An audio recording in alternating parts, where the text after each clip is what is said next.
মক্কার কাফেররা দেখে কোনোভাবে আল্লাহর নবীকে ঠেকাতে পারে না। শেষ পর্যন্ত তারা খাত্তাবের ছেলে ওমরের বাড়িতে গেছে বিশাল বাহিনী নিয়ে। আবু জেহেল, আবু লাহাব, উতবা, শাইবা, ওলীদ ইবনে মুগীরারা খাত্তাবের ছেলে ওমরের বাড়িতে গেছে। যে বলে, ওমর শোনো শোনো, তুমি হলো আমাদের সবচেয়ে বড় নেতা, তুমি হলো শক্তিশালী সাহসী যুবক, আমরা তোমার কাছে একটা বিপদে পড়ে এসেছি। ওমর বলে, কি বিপদ বলো?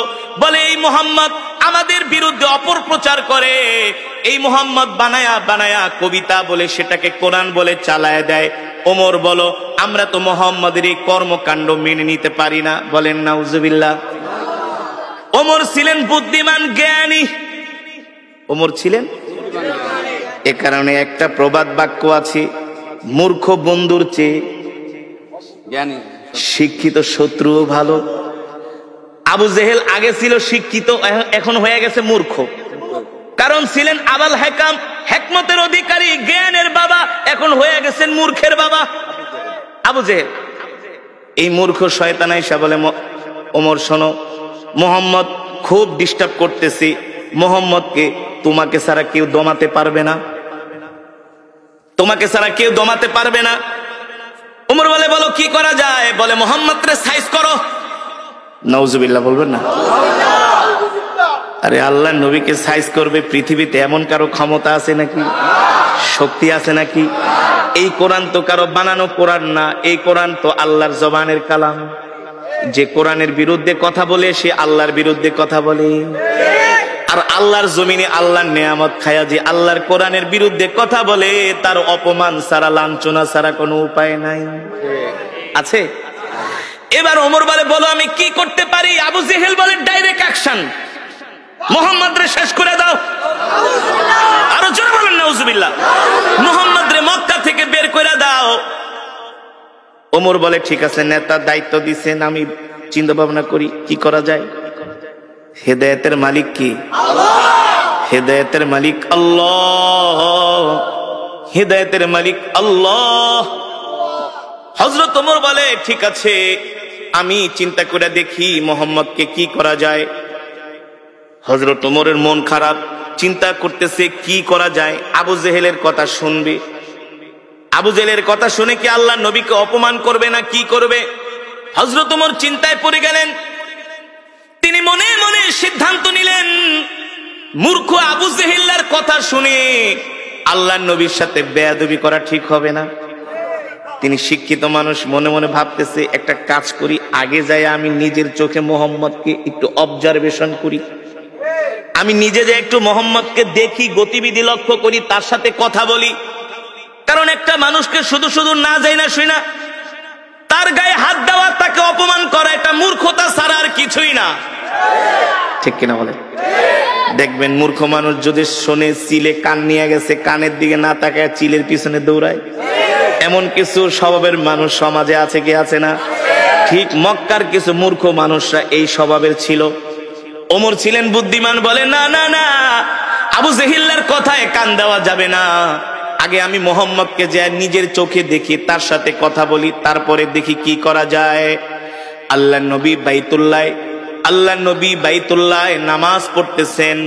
হযরত ওমর বিকাল বেলা ঘুটঘুটে অন্ধকার, মাগরিবের সময় না, ওমর মনে মনে চিন্তা করে, সূর্যের আলোতে গেলে আবার মানুষজন দেখবে, মানুষজন দেখা বলবে, ওমর তুমি কি যে মুহাম্মদের সাথে মিলে গেছো।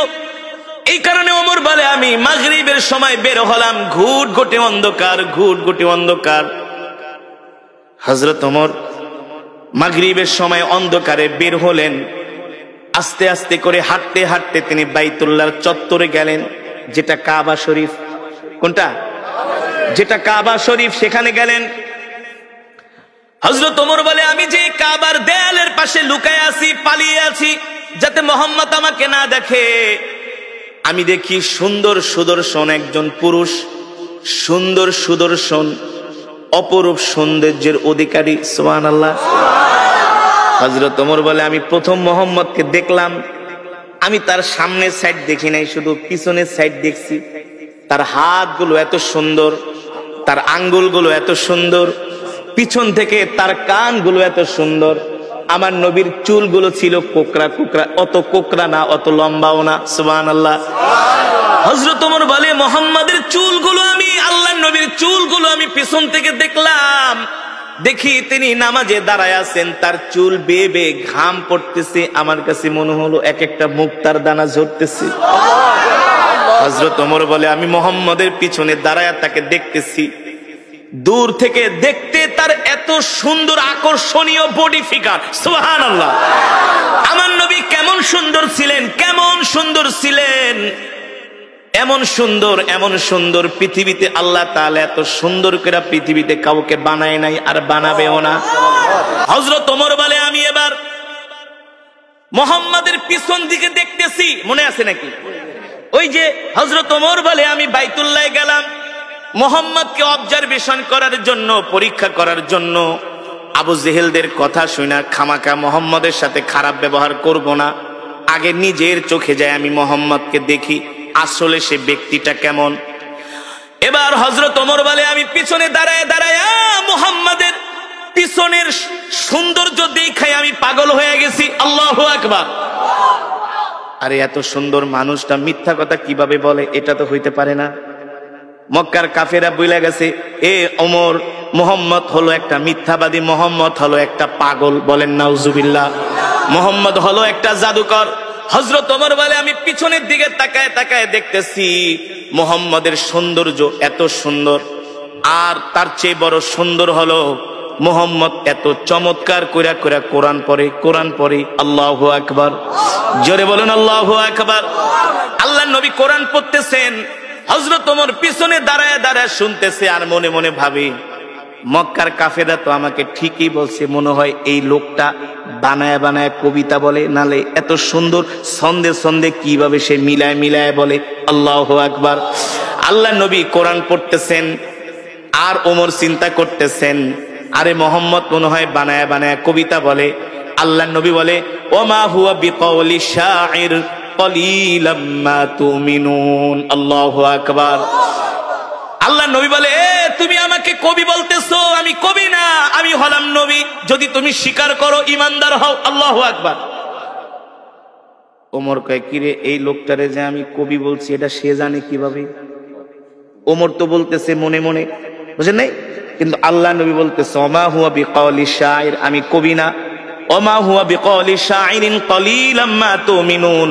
তোমরা অল্প মানুষই বোঝো যে আমি কবি না, আমি হলাম আল্লাহর নবী। যদি তোমাদের ঈমান থাকে, আর তোমরা অল্প মানুষই ঈমান গ্রহণ করবে। ঠিক কিনা বলেন?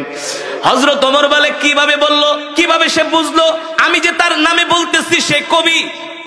এবার হযরত ওমর বলে সে যেহেতু আমার মনের কথা জানা গেছে, তাহলে মনে হয় এই লোকটা হলো একটা গণক। গণকরাই তো মানুষের মনের কথা। আল্লাহ নবী বলেন ওমা হুয়া বিকাউলি শাইর কলিলাম মা তুমিনুন ওয়ালা বিকাউলি কাহিন কলিলাম মা তাযাক্কারুন। আল্লাহু আকবার। এ তুমি আমাকে গণক ভাবতেছো, আমি গণক না, আমি গণক না। তুমি যেটা ভাবতেছো তোমার ভাবা সত্য নাই, আমি হলাম আল্লাহর নবী। ঠিক কিনা বলেন? তানজিলুম মির রাব্বিল আলামিন।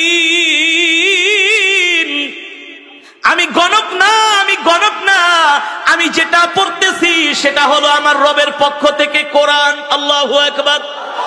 হযরত ওমর বলে এ লোকটাকে আমি গণক বললাম, সে বলে আমি গণক না। আমি যে তাকে গণক বললাম সেটা কিভাবে জানলো? আল্লাহু আকবার। আবার বলতেছে আমি যেটা তেলাওয়াত করতেছি এটা হলো আমার রবের পক্ষ থেকে আমাকে দেওয়া কোরআন।